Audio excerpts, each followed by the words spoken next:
What's up, MMA world? This is John Doomsday Howard. I'm pretty sure y'all heard some of the trash talking on the internet talk about Dan Hardy losing 4 times in a row and him still being in the UFC.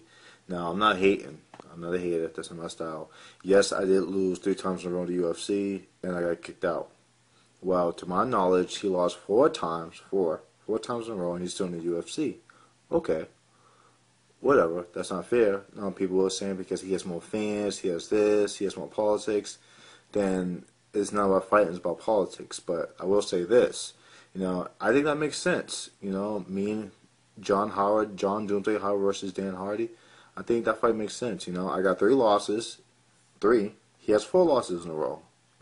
Doesn't matter if there's caliber fighters and all this, forget all those arguments, whatever. He has 4 in a row, I have 3 in a row.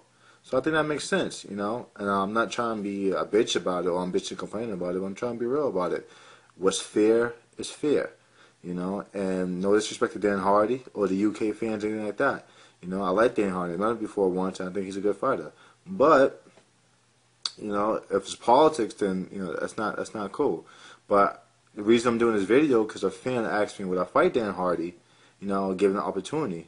Yeah, I definitely would. I would most definitely would. I'll fight Dan Hardy. I think that would be a good fight. That would be a great fight, and I think that'd be a fair fight for me and him. So I'm just putting it out there, and I'm challenging you respectfully, Dan Hardy. Let's fight. You know what I'm saying? You have a little more politics, so you push for this. I put the challenge out there. Let's see you accept.